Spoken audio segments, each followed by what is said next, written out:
Thomas and the Big Bridge. Illustrated by Tom Lapadula and Paul Lopez. It was a special day for the railway. We are here to launch the new rail line through the mountains of Sodor, Sir Topham Hatt announced. Today we open the Big Bridge. What wonderful news! Everyone cheered.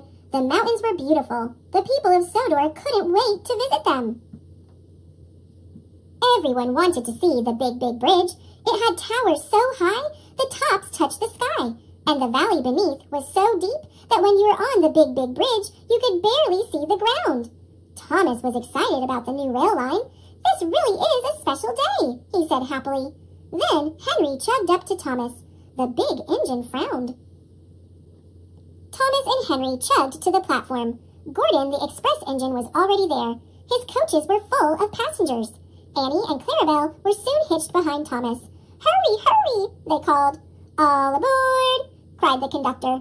Sir Topham Hatt turned to the crowd and waved his hat one last time. Toot toot, Gordon whistled. Follow me. In a burst of steam, the big blue engine was off. At the foot of the mountain, Henry slowed to a crawl. These mountains are much too high, he moaned. I can't go. I'm afraid of heights.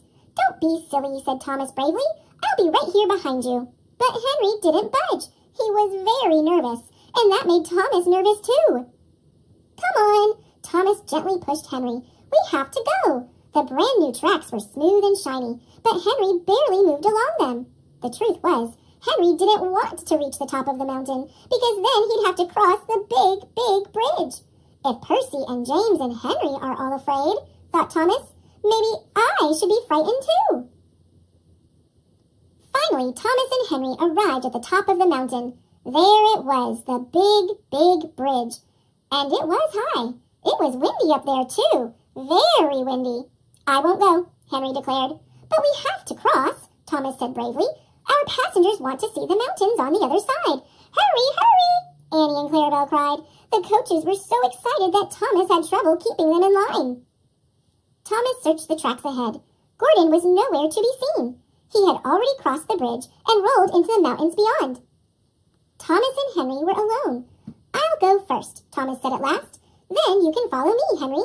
If the wind blows, close your eyes, Henry said. That way you won't see anything scary. Click, clack, click, clack, click, clack. Thomas began to cross the bridge. Thomas looked up. He could see cottony clouds touching the top of the bridge. Nervously, he looked down, but the bridge was so high he couldn't see the ground. A sudden gust of wind shook the bridge. This scared Thomas, and he closed his eyes so tightly that he couldn't see where he was going. Click, clack, click, clack, click, crash! Thomas came to a sudden stop. He opened one eye for a quick peek. Oh no, he cried. His wheels were off the track. Are you all right, Thomas? Called Henry. I'm stuck, Thomas said glumly. I couldn't see where I was going and my front wheels had jumped the track. Just then, Gordon returned. He frowned when he saw Thomas stuck in the middle of the bridge. Go find Harold, Gordon called to Henry. Relieved, Henry backed down the mountain to find the helicopter. Thomas kept his eyes closed. He was too afraid to look. But inside his coaches, the passengers enjoyed the wonderful view. Finally, Thomas heard the whirl of rotors. Harold was here to rescue him. Slowly, Thomas opened his eyes. He looked at the blue sky above and the green mountains all around. What a lovely view, he exclaimed. I was silly to shut my eyes. I almost missed everything. Hitch the rope to your buffer and hold on, Harold cried. In no time at all, Harold had lifted Thomas back onto the tracks. Thomas backed up to where Henry waited. Come on, Henry, said Thomas. The view is spectacular. I should never have been afraid. With that, Thomas turned and chugged happily across the Big Bridge. Henry watched in wonder. If he's not afraid, maybe I shouldn't be either, Henry decided. Slowly, the big green engine made his way across the bridge, too. Soon, Thomas and Henry arrived at the station house. The mountains were really lovely. Everyone was happy to have seen them.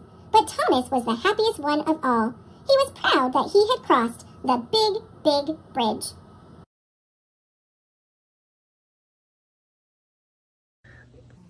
Thanks for watching. Click subscribe